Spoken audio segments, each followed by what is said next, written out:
Bonjour, ce vidéo est à propos de la dynamique. Pour les étudiants du cours de mécanique pour sciences de la nature, il s'agit du chapitre 5 du livre de Benson. Pour les étudiants en électronique industrielle, c'est le chapitre rien du livre rien du tout non plus. Là, j'ai placé une feuille d'exercice, en fait plusieurs feuilles d'exercice sur Omnivox. Vous les complétez. Alors voilà, la dynamique, ça se résume essentiellement par une seule équation excessivement importante. C'est la deuxième loi de Newton qui dit sommation. Le grand sigma est ici, veut dire somme. F veut dire force. Donc, on fait la sommation de toutes les forces. Les forces, ce sont des vecteurs, donc ils possèdent une grandeur et une orientation. Et on dit que la somme de toutes ces forces-là est égale à m, la masse de l'objet qui nous intéresse. La masse est mesurée en kilogrammes.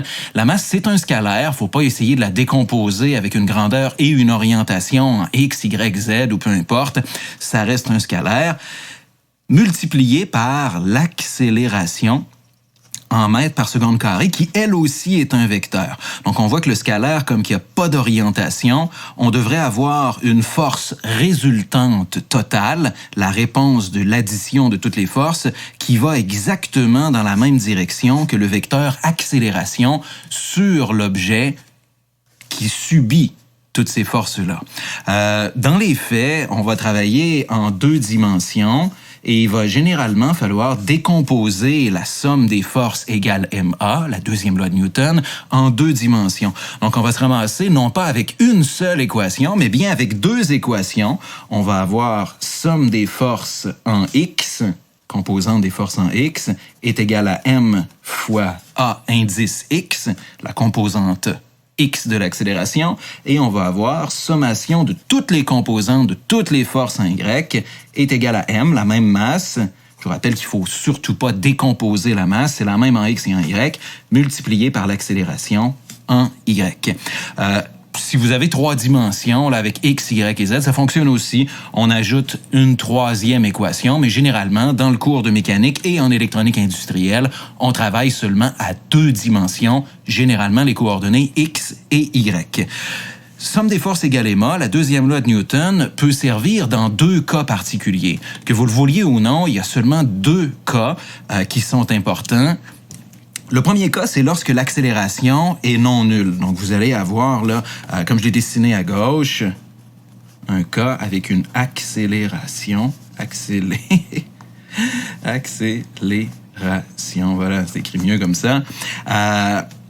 Qui va être non nulle, c'est-à-dire qu'on va forcer et que la somme de toutes les forces va donner quelque chose et il va y avoir un mouvement. Regardez bien. Par exemple, j'ai un bonhomme ici qui pousse sur la boîte de masse M1. Ça va donc faire une force qu'on va appeler F indice 1 vecteur vers la droite. Mais il n'y a pas que cette force-là qui s'applique sur la boîte. Il y a le poids de la boîte, la force gravitationnelle, appelons-le P. On peut calculer le poids en multipliant la masse par 9,81, on le verra plus tard. Il y a aussi la force normale. La force normale, c'est une force qui est exercée par la surface, dans ce cas-ci le sol, à 90 degrés par rapport à la surface pour empêcher la boîte de passer au travers du sol. Et il va y avoir également, probablement, là, parce qu'il y a des bosses par terre, une force de friction qui est probablement petite, mais quand même là, qui va aller à contresens du mouvement. Si on pousse assez fort, si notre champion ici exerce une force F1 suffisamment grande, en tout cas plus grande que la force de frottement, on devrait obtenir, lorsqu'on fait la somme vectorielle de ces 4 forces-là, une force totale, appelons-la F résultante ou FTOT pour total, qui pousse vers la droite et qui va générer, lorsqu'on fait la deuxième loi de Newton, une accélération A dans le même sens que la force résultante totale. Ça, c'est le cas où on a une accélération non nulle. Le deuxième cas, c'est ce qu'on appelle la statique. La statique, c'est particulièrement important en génie civil. Par exemple, les ingénieurs qui construisent les ponts, les bâtiments, vont vouloir avoir des situations statiques. La statique, c'est lorsque la somme des forces est parfaitement équilibrée et qu'on obtient une accélération nulle, parce que toutes les forces, F, qui s'appliquent sur un objet vont se contrebalancer les unes les autres et donner un résultat en X et en Y et optionnellement en Z qui donne 0 dans toutes les directions de l'espace. Un cas simple, là, c'est lorsqu'on suspend un objet par une ou plusieurs cordes. Cet objet-là, j'ai dessiné un cadre et vous remarquez là, que je suis méta. J'ai dessiné la situation de gauche dans le cadre de droite. C'est comme Inception, mais dans un cadre. C'est merveilleux. On va voir le poids, encore une fois. Cet objet-là, le cadre qui nous intéresse, possède une masse, donc forcément une force gravitationnelle dirigée vers le bas, est suspendu par deux cordes qui n'ont pas nécessairement les mêmes angles. Donc, on va avoir des forces de tension, T1 et T2, qui vont tirer comme ça vers le haut et retenir le cadre. Lorsqu'on va faire la somme des forces en X et en Y, on devrait obtenir 0. La force résultante, il n'y en aura pas. La tension T1 va tirer vers la droite et contrebalancer la composante de T2 qui tire vers la gauche, et T1 et T2 qui tirent vers le haut vont être contrebalancés par le poids P de notre cadre vers le bas, de telle sorte que toutes les forces vont s'annuler, et on dit à ce moment-là qu'on est en équilibre. Donc, à toutes les fois dans les exercices où on mentionne le mot équilibre ou statique, il faut comprendre que ça veut dire accélération égale 0 dans toutes les directions. À ce moment-là, on applique la deuxième loi de Newton, oui, mais on remplace A par 0 et ça nous donne une somme des forces qui s'annule à 100%. Dans le chapitre 5, on vous parle de la notion d'inertie. J'en parle rapidement parce que c'est quelque chose de qualitatif. Ce que je veux dire par là, c'est qu'on n'a pas de calcul à faire avec ça. C'est une définition qui est importante. On vous dit que l'inertie, c'est la mesure de l'opposition à un changement d'état de mouvement. L'état de mouvement, là, ça peut être soit d'être au repos, soit d'avoir une vitesse constante dans un certain sens ou dans un autre. Dans tous les cas, l'inertie que possède un corps, un objet, mesure combien cet objet-là veut refuser de changer son état de mouvement. Par exemple, si vous aviez un camion de vidange spatial, je l'ai dessiné ici, je sais c'est basique comme dessin, mais ça le fait, qui possède une masse M2 relativement grande, ben, si vous poussez dessus, comme ça ici, ça va être difficile de le faire bouger parce que la masse du camion de vidange, qui est très importante, va s'opposer à la modification de son état de mouvement. Son état de mouvement, c'est repos. Au début, il bougeait pas. Et comme il y a une masse très grande, si vous poussez dessus, ça va être difficile de le mettre en mouvement. Je l'ai dessiné dans l'espace parce qu'il y a des gens qui pensent que sur la Terre, le camion de vidange est difficile à bouger à cause de la friction entre les roues, à cause de la force gravitationnelle. Lorsqu'on est dans l'espace, il n'y a pas de force gravitationnelle. On est très, très, très, très loin de la planète Terre ou d'une planète qui pourrait générer de la gravitation. Et il n'y a pas de friction non plus parce qu'il n'y a pas de sol. Donc, les pneus peuvent pas frotter avec le sol. Il n'y a pas d'air non plus. Il n'y a pas de vent. Donc, c'est une bonne situation pour comprendre que l'inertie, à elle seule, sans le frottement, sans le poids, sans rien du tout, va s'opposer au changement d'état de mouvement. Donc, dans l'espace, là, si vous poussez sur un camion, comme vous avez une masse M0 beaucoup plus petite que le camion, ce qui va se passer, c'est que vous allez vous pousser vous-même.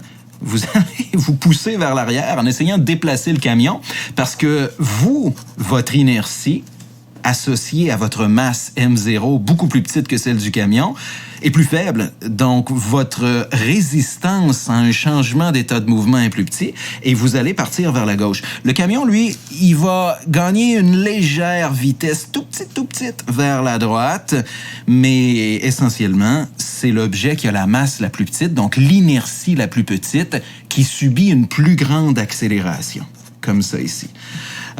Si on essayait de lancer une balle de baseball, ça, comme la masse M1 est plus petite que votre masse à vous, ben oui, c'est la masse M1 qui va subir une accélération plus grande parce que son inertie est plus petite. On peut imaginer la même chose avec une planète, là. Si tu as la super mauvaise idée d'essayer de pousser une planète dans l'espace, clairement, là, 99,999% de ton énergie va servir à te pousser toi-même et à t'envoyer dans le vide cosmique jusqu'à l'autre bout du monde. Donc, notion d'inertie, c'est qualitatif, aucun calcul à faire, mais quand même une notion importante à garder en tête. Passons maintenant en revue les différents types de forces que vous allez rencontrer dans les exercices et à l'examen. Il y en a beaucoup des forces, là. On a retenu seulement quelques types de forces plus généraux qu'on rencontre plus souvent et qui apparaissent dans les examens et dans les numéros à tour de bras. Premièrement, le poids ou la force gravitationnelle, on l'appelle P ou F indice G. Ça, on calcule ça facilement. Le module du vecteur P ou FG, vous choisissez la notation que vous voulez, c'est simplement la masse en kilogrammes multiplié par 9,81 mètres par seconde carrée, l'accélération gravitationnelle terrestre. Maintenant, ça, c'est sur la planète Terre. Tous les problèmes qu'on fait dans les exercices sont sur la planète Terre. Maintenant, si vous êtes sur une autre planète, il faut modifier le 9,81 pour la valeur de la constante d'accélération gravitationnelle qui est propre à cette planète-là. À noter que on calcule le module avec mg, mais la direction, c'est toujours vers le bas, vers le centre de la planète. Toujours vers le bas. Même si vous avez un plan incliné là avec une masse comme ça et que le plan est incliné, mettons, à 30 degrés par rapport à l'horizontale, le poids pointe vers le bas, pas à 90 degrés par rapport à la surface, vers le bas, sans aucune exception, toujours vers le centre de la Terre. Pour la tension, c'est la tension dans les cordes. Là, il faut comprendre que la force va toujours être parallèle à la corde. Parallèle à la corde, ça veut dire que si vous avez deux objets, par exemple, qui sont reliés par une corde, l'objet de gauche va sentir une force de tension T dirigée vers le centre de la corde et parallèle à la corde, tandis que l'objet de droite va sentir une force T' de même grandeur, parce que c'est la même corde, donc toujours la même tension, dirigée aussi vers le centre de la corde. Donc deux choses à retenir, la tension toujours en direction parallèle à la corde et toujours le sens vers le centre de la corde. À noter qu'on ne peut pas pousser avec une corde. On peut seulement tirer avec une corde. Tu peux faire l'expérience, là. J'ai pas de corde à porter. Tiens, j'ai un vieux fil ici, là. On peut juste tirer sur les objets. On peut pas pousser comme ça sur un objet avec une corde parce que la corde est pas solide. Elle est flexible. La force normale, ça, c'est intéressant. C'est une force qui empêche les objets de passer au travers du sol. À place de l'écrire en mots, je vais le dessiner. Si vous avez une surface qui est horizontale comme ça et que vous déposez un objet, la boîte bleue, sur la surface, que vous le vouliez ou non, si le sol est rigide et solide, il va y avoir une force normale à 90 degrés, donc perpendiculaire au sol ou à la surface, appelons ça comme on veut. Vous pouvez vous demander, ouais, mais qu'est-ce qui arrive si jamais on a un plan incliné comme ça? Pas de problème. Votre normale, là, elle existe encore. C'est juste qu'elle est encore à 90 degrés par rapport à la surface. Les étudiants me demandent souvent, mais comment on fait pour calculer le module en Newton de cette force-là, la force normale? On peut pas. OK? Il faut faire les équations de Newton, somme des forces égale ma, et tout solutionner en X et en Y. Et on peut trouver la grandeur de la force normale dans les équations. Mais il n'existe pas une recette magique comme le poids, une équation simple qui nous donne la valeur du module de la force normale. Il faut prendre le temps d'écrire les équations du mouvement et, au besoin, si on nous le demande, d'isoler le module de la force normale pour la trouver. Force de friction, super intéressant. Force de friction, là, c'est des forces qui vont toujours s'opposer au mouvement.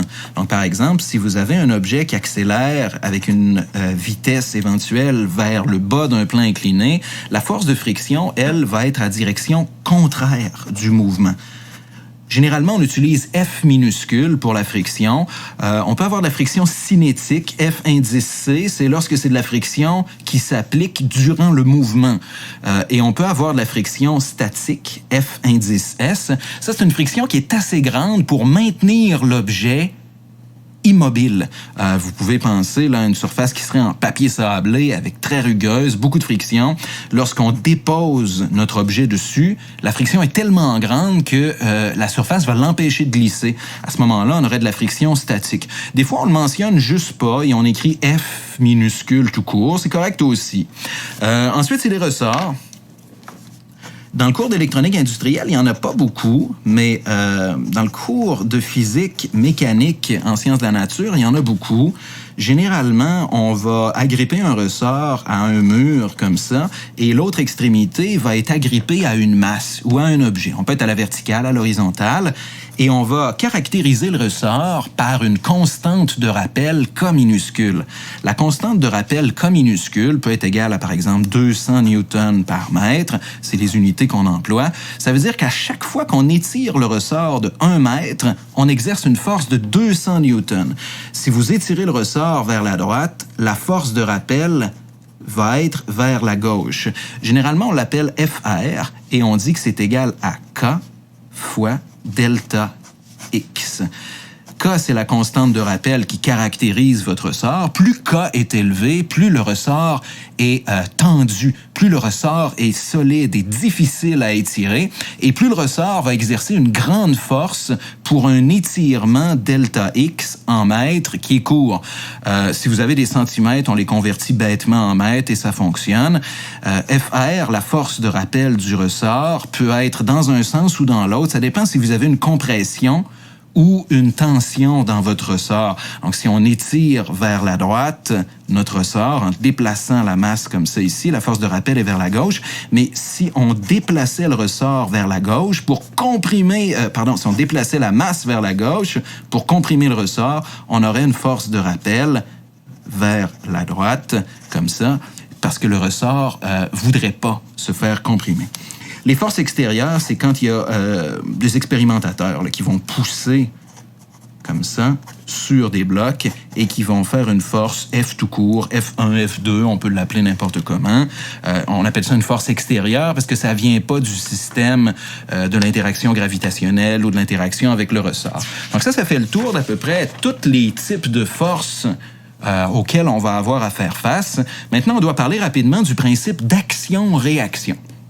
Ça aussi, c'est une loi de Newton et c'est un prétexte aussi pour introduire la notation F indice quelque chose suivi d'un autre indice. Comme les forces sont toujours appliquées sur un objet par un autre objet, on va introduire la notation suivante, c'est que le premier indice qui suit une force va désigner l'objet sur lequel la force s'exerce.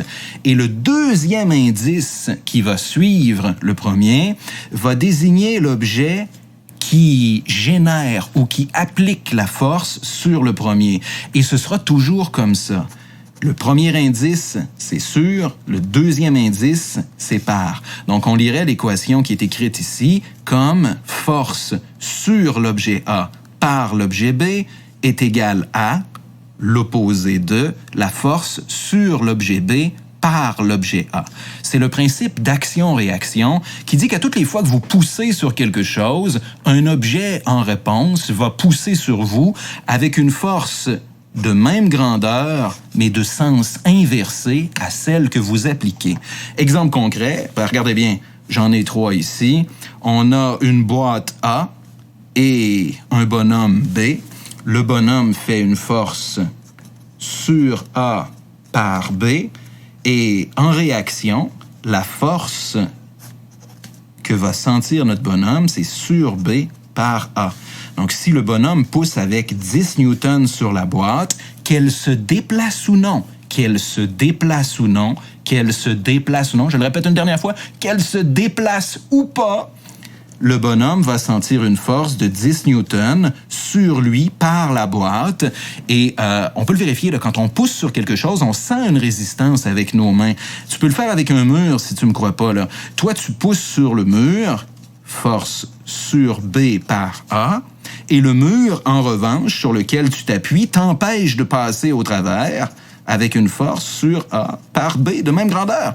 Et s'il n'y avait pas cette force-là en réaction à celle que tu fais sur le mur, tu tomberais au travers du mur. Ça, c'est une force normale. La force sur A par B, on l'appelle une force normale à 90 degrés avec le mur. Une fusée, ben oui, pourquoi pas. Écoute, la fusée, pour se propulser dans l'espace, là, elle peut pas s'accoter sur le sol pour se pousser. Qu'est-ce qu'elle fait? Ben, elle va, à l'aide de la combustion, générer des gaz d'échappement et elle va pousser sur ces gaz d'échappement-là, force sur B par A vers le bas. Et en retour, les gaz d'échappement, c'est comme si la fusée prenait appui sur les gaz d'échappement. On va avoir une force sur A par B qui va propulser la fusée avec une accélération vers le ciel ou vers sa destination. Les gaz, eux, ils vont être propulsés vers le bas comme ça et on prend appui sur eux. Dernière chose à voir dans le vidéo, avant de passer aux exemples, la méthode de résolution. La méthode de résolution tient en 5 étapes simples. Une fois que vous avez fait ces étapes-là, il ne vous reste plus qu'à exprimer votre réponse avec les bonnes unités.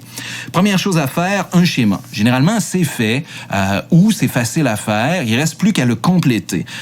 On le complète en inscrivant, c'est l'étape 2, toutes les forces qui agissent sur l'objet qui nous intéresse. Donc, première chose à faire, déterminer quel objet nous intéresse. On lit la question et généralement, on va vous dire « Trouve l'accélération sur la boîte ». Parfait. L'objet qui m'intéresse, c'est la boîte. Pas le bonhomme, la boîte. On dessine toutes les forces. Probablement le poids P, probablement la force normale, probablement un frottement. On lit le problème et on dessine chaque force. Il va y avoir une force de tension, T, dans la corde qui est ici. Excellent! Ensuite, on choisit un système d'axes. Généralement, le système d'axes intelligent, c'est un système d'axes qui a un axe X parallèle et de même sens à l'accélération hypothétique ou anticipée. Notre accélération, nous, on se doute bien qu'elle va être horizontale. Donc, le choix intelligent, ce serait de choisir un système d'axes avec l'axe X à l'horizontale qui pointe positif dans la même direction que l'accélération. Cool!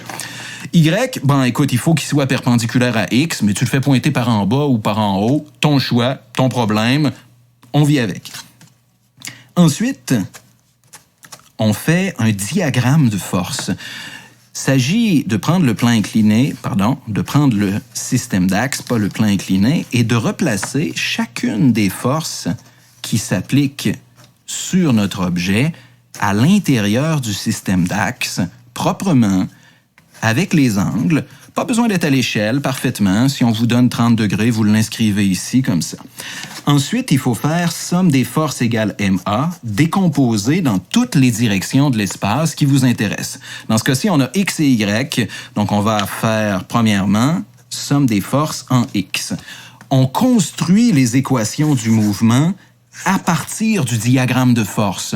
On construit les équations du mouvement à partir du diagramme de force. On construit les équations du mouvement à partir du diagramme de force. Si tu fais le cow-boy, puis tu fais pas de diagramme de force, bonne chance pour construire tes équations du mouvement. Tu vas avoir l'impression que c'est de la magie noire ou de la sorcellerie. Ces équations-là sortent pas par magie, là, où Harry Potter les casse pas, là. Il faut dessiner le diagramme de force. Regarde bien. Somme des forces en X, voyons ce qu'on a. La tension T à 30 degrés, on va avoir T cos 30 degrés. F minuscule, dans le négatif, 100%, est égal à M fois A. AX. L'accélération, ce n'est pas une force, on la dessine à l'extérieur du diagramme de force. Ensuite, somme des forces en Y, voyons ce qu'on a. T sin 30 degrés plus N moins P est égal à M A Y. Mais l'accélération est purement horizontale dans ce cas-ci. Donc, AY, c'est clairement 0 et AX, c'est en fait le module total de l'accélération. Dernière étape, écoute, probablement qu'on va te donner T. On va te donner la force de friction. Le poids P, tu vas le calculer avec mg. Le T qui est là, c'est le même T. La force normale, honnêtement, on s'en sert rarement. Si on te demande de la calculer, tu peux le faire. La masse, on va sûrement te la donner. Et généralement, il faut trouver l'accélération A et optionnellement faire de la cinématique avec l'accélération qu'on a trouvée. Je vais arrêter le vidéo là et je vais faire des exemples dans les prochaines vidéos d'application de cette méthode-là pour faire et solutionner les problèmes de dynamique sans trop se casser le basic.